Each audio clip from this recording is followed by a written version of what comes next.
E aí, galerinha, tudo certinho com vocês? Vamos dar continuidade às nossas aulas online, certo? E nosso assunto de hoje será? Vamos nessa?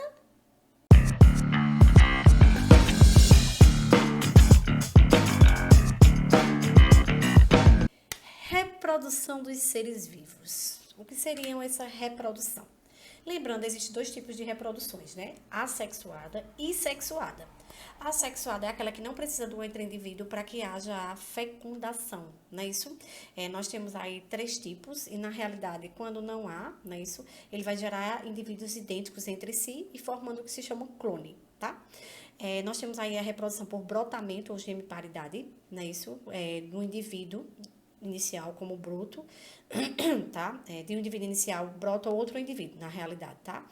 Que pode ser destacado primeiro e passar até a vida independente. Então, na realidade, nós temos um ser, como exemplo, a medusa mesmo, e dele pode se originar outro que vai dar, sai um broto dele, e desse broto dá origem a outro indivíduo idêntico a ele, certo?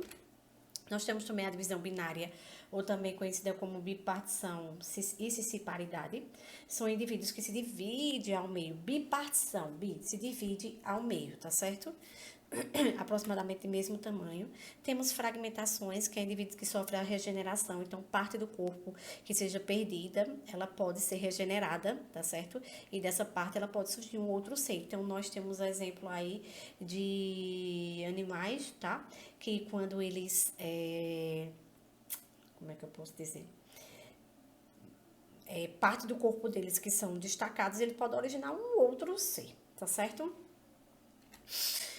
E a reprodução sexual é a reprodução que precisa do outro indivíduo para que haja a reprodução, a formação, no caso, tá certo? Temos o gameta masculino e feminino, dele vai surgir o zigoto, que é uma célula ovo, tá? Dessa célula ovo é que vai dar origem à espécie, graças à reprodução sexuada que nós temos a perpetuação da espécie, não é isso? E as informações genéticas, elas podem ser transmitidas de geração a geração e não vão ser idênticos entre si, tá certo? Nós temos aí também, né, nos animais, né, nós temos as gônadas masculina e feminina nesse tipo de reprodução, não é isso? As gônadas masculinas são os testículos que originam os espermatozoides e os femininos são os ovários que originam os óvulos, tá certo? E os gametas, eles são haploides. O que quer dizer haploide? Eles têm a metade de cromossomos. Até porque eles não podem ter o total, porque eles precisam se unir para ter o total de 46. O ser humano só tem 46, tá? Os órgãos, no caso, as gônadas, só tem 23, porque a união dessas gônadas masculina com a feminina vai dar o total de 46, que é o ser vivo formado, ok? Aí se chama haploide, o que tem 23, no caso as gônadas, que precisam para a formação. E quando o zigoto está totalmente formado, que vão se unir, né, as gônadas aí vai dar um total de 46, tá certo? Que é o ser vivo, aí é um indivíduo diploide, tá? Que é o indivíduo que tem 46 cromossomos, o dobro de cromossomos, tá certo? A fecundação é a união dos gametas masculino com o feminino, tá certo? Então, essa união forma-se uma célula diploide com 46 cromossomos, não é isso?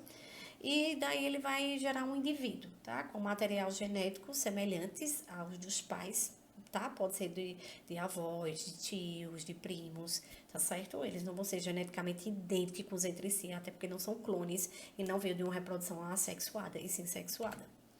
Tipos de desenvolvimento nos vertebrados, nós temos três: ovíparos, ovovivíparos e vivíparos, tá? Os ovíparos são animais que colocam ovos, tá certo? No caso, os embriões se desenvolvem dentro de um meio externo, dentro desses ovos, tá? E se alimentam de reservas nutritivas que existem ali dentro. Temos os ovovivíparos, que permanecem também dentro do corpo materno, só que até o fim do seu desenvolvimento embrionário e posteriormente a uma eclosão, liberando os filhotes já formados, tá certo? Então o ovo fica dentro do corpo da fêmea, tá? Vai eclodir, vai liberar o embrião, no caso, o filhote, tá certo? E os vivíparos são um desenvolvimento completamente depende do organismo da mãe, que se alimenta também e recebe oxigênio tudo da mãe, tá certo? Reprodução humana. Na reprodução humana nós temos os gametas masculinos e femininos, não é isso? Vamos lá? Antes disso, nós também falamos um pouquinho da puberdade, né? Pode ser caracterizada como um período de naturação biológica, no caso, a transição da infância para a vida adulta. tá certo? Isso aí ocorre algumas transformações físicas, como também psicossociais, tá certo? Sistema genital feminino. Nós vamos ver o primeiro sistema genital feminino, tá? Primeiro nós temos aí de que é dividido esse sistema genital feminino. Pudendo feminino, vagina, útero, tubas uterinas, ovários, que tudo isso vai permitir o desenvolvimento do embrião. Nós vamos ver cada etapa, ok?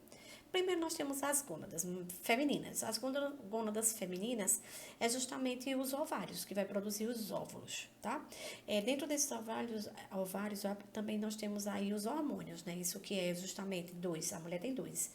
A progesterona e o estrógeno, que é o estrogênio, tá? O estrogênio são responsáveis pelas características sexuais da mulher e a progesterona é responsável pela gravidez, ok? Nós vamos ver isso aí. Temos também nos ovários, são dois, não é isso? E cada um tem um pavilhão tubário, que é a tuba uterina, não é isso? Que leva o óvulo, tá certo? Até o útero, ok? E essas glândulas vão produzir o gameta, que são os ovários, que é daí que vai dar a reprodução, beleza? Quando se une ao gameta masculino, que é o espermatozoide, né? Os ovários, eles vão produzir justamente esses ovócitos, tá? Esses óvulos em si, tá?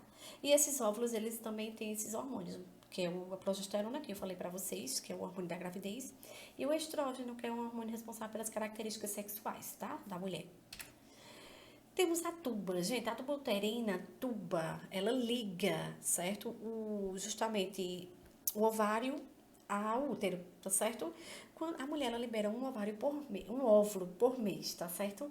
Só que ela tem o ovário direito e o ovário esquerdo, tá? Ela libera um por mês pelo direito, no outro mês pelo esquerdo e assim sucessivamente.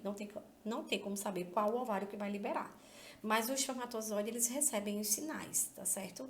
O que for esperto entrará na tuba correta e aí pode ocorrer a fecundação, tá? Tubas uterinas, também denominadas de trompas de falópio, não é isso? São dois tubos contráteis com 10 centímetros cada um aproximadamente, que se estendem a um ângulo lateral do útero para os lados da pelve, no caso. As tubas uterinas são responsáveis para levar o óvulo até o ovário. Lembrando, gente, a fecundação ocorre na tuba uterina.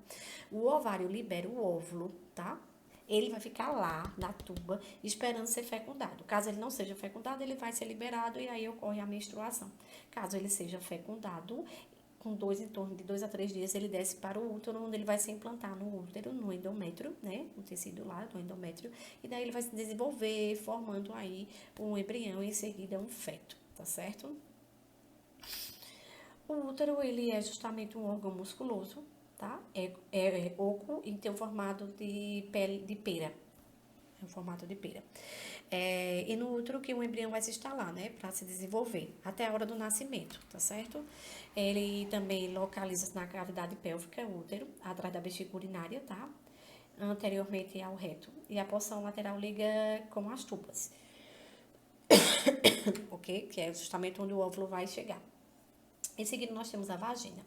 A vagina é o canal tubular, cuja função dela é receber o quê? O pênis, durante a relação sexual, a saída também do bebê e também a eliminação do fluxo menstrual, tá certo? A vagina, ela se estende por todo o colo do útero e a vulva e são parte do aparelho reprodutor feminino, tá? O limite entre a vulva, conjunto dos órgãos genitais femininos externos, e o canal vaginal é constituído por uma membrana.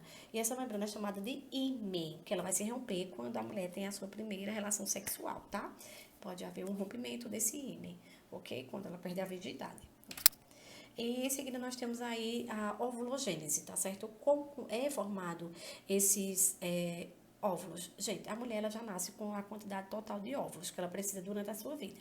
Quanto mais cedo ela menstruar, mais cedo ela entrar na menopausa, porque ela tem uma quantidade correta, uma quantidade certa, tá certo? Onde ela vai liberar um por mês. Tem mulheres que podem liberar 2, que aí pode vir os gêmeos, mas não são todas. É um caso raro, é um caso hereditário, certo? Alguns liberam, outros não, tá certo? Então, aí nós temos ovulogênese, é o processo de formação de quê? Dos óvulos, tá? A partir das ovogônias, tá? É onde está início ainda um embrião, tá certo? Até a liberação. Essa ovulogênese é a formação desse óvulo, como eu falei para vocês. Ainda na gravidez, esse óvulo, ele é formado. Quando o bebê nasce, ela já nasce com a quantidade certa de óvulos que ela vai precisar. Agora, é claro que eles só vão ser amadurecidos quando ela tem a menarca. O que é a menarca? A primeira menstruação da mulher. Quando ela entra na menarca, que é a primeira menstruação dela, ela inicia a sua vida, tá certo? Onde ela libera a quantidade de óvulos por mês que ela, se ela tiver uma relação sexual, e se for no período fértil, ela pode sim engravidar, tá? Então, é daí onde ela vai iniciar a sua reprodução, tá? Então, assim, tem mulheres que iniciam cedo, tem outras que iniciam mais tarde. Quanto mais cedo ela iniciará, mais cedo ela entra na menopausa. Porque, como eu falei, ela tem a quantidade de óvulos correta por mês, tá certo?